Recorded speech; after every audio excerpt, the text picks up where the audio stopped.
Gold trusted gold buyers తాకట్టులో ఉన్న బంగారాన్ని విడిపించి ఈ రోజు ఉన్న మార్కెట్ ధరకే కొనబడును. మరిన్ని వివరాలకు సంప్రదించండి 7771077720. అనపర్తి బీజేపీ ఎమ్మెల్యే నల్లమిల్లి రామకృష్ణారెడ్డి ప్రస్తుతం మనతో ఉన్నారు, మాట్లాడదాం.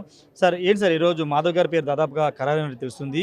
ఏ ప్రాతిపదికన ఆయన్ని అధ్యక్ష బాధ్యతలు ఇచ్చారనుకోవాలంటే బీసీ సామాజిక వర్గం, లేకపోతే ఆయన పార్టీ కోసం ఇన్ని సంవత్సరాలు పనిచేసింది, ఏం చూడాలి? అన్ని రకాల విషయాలు పరిగణలోకి తీసుకుని మాధవ్ గారి అభ్యర్థిత్వం పరిగణలోకి తీసుకోవడం జరిగింది. సుదీర్ఘకాలంగా వారికి భారతీయ జనతా పార్టీతో ఉన్న అనుబంధం వారి తండ్రి గారి దగ్గర నుంచి, అదేవిధంగా అనేక అంశాలని ఏదైతే సమర్థవంతంగా అధ్యక్ష బాధ్యత నిర్వహించగలరో, ఏ విధంగా అయితే పార్టీ ప్రణాళిక అనుగుణంగా పనిచేయగలరు అనే అంశాలని ప్రాతిపదికగా తీసుకొని ఈ అధ్యక్ష ఎన్నిక నిర్వహించడం జరుగుతూ ఉంది. అంటే పార్టీలో చాలామంది అధ్యక్ష పదవిని ఆశించారు. అలాంటి అసంతృప్తుల విషయంలో ఏం చేయబోతుంది సార్ మీ అధిష్టానం? సాధారణంగా ఎక్కడైనా సరే ఒక పదవి వచ్చినప్పుడు అనేక మంది ఆశించడం అనేది సహజమైన పరిణామం. దీంట్లో అసంతృప్తులకు తావుండదు. ప్రజాస్వామ్యయుతంగా ఎన్నికలు జరిగేటప్పుడు ప్రజాస్వామ్యంలో అందరికీ ఆశించే హక్కు ఉంటుంది. పార్టీ నిర్ణయం ప్రకారంగా అందరూ ఎవరూ అసంతృప్తి చెందేది లేదు. అందరూ సంతృప్తికరంగానే పార్టీ ఏది నిర్ణయిస్తే దానికి అనుగుణంగానే ముందుకు వెళ్తారు. అంటే మీరు కూటమిలో భాగస్వామ్యంగా ఉన్నారు. ఎమ్మెల్యేలు, ఎంపీలు, రాజ్యసభ సభ్యులు, ఎమ్మెల్సీలు అన్నింటిలో మీరు భాగస్వామ్యంగా ఉన్నారు.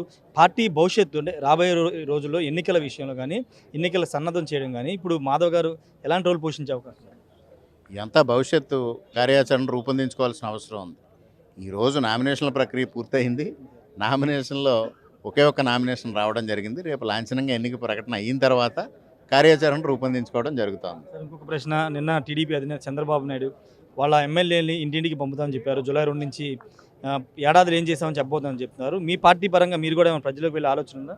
అది ఆల్రెడీ స్టార్ట్ అయింది. ఆ ప్రోగ్రాము ఇంటింటికి నరేంద్ర మోడీ గారు 11 సంవత్సరాల పాలన ఏ విధంగా సాగిందనే దానిపైన ఇంటింటికి కరపత్రాల పంపిణీ కార్యక్రమం ఆల్రెడీ నెల రోజుల క్రితమే మొదలైంది. అది సాగుతూ ఉంది. Thank you sir. ఖచ్చితంగా ఇంటింటికి నరేంద్ర మోడీ కార్యక్రమం అయితే కొనసాగుతుందని చెప్తూ ఉన్నారు. ప్రస్తుతం ఈ రోజే బాధ్యత తీసుకున్నారు కాబట్టి భవిష్యత్తులో పార్టీ బలోపేతానికి, పార్టీ ఈ ఫ్యూచర్లో ఏ విధంగా ముందుకు తీసుకెళ్లాలనే అంశాలకు సంబంధించి ఖచ్చితంగా మాధవ్ పనిచేస్తారని నల్లమిల్లి రామకృష్ణారెడ్డి చెప్తున్నారు. Camera person Srinivas, Rajesh RT, Vijayawada నుండి.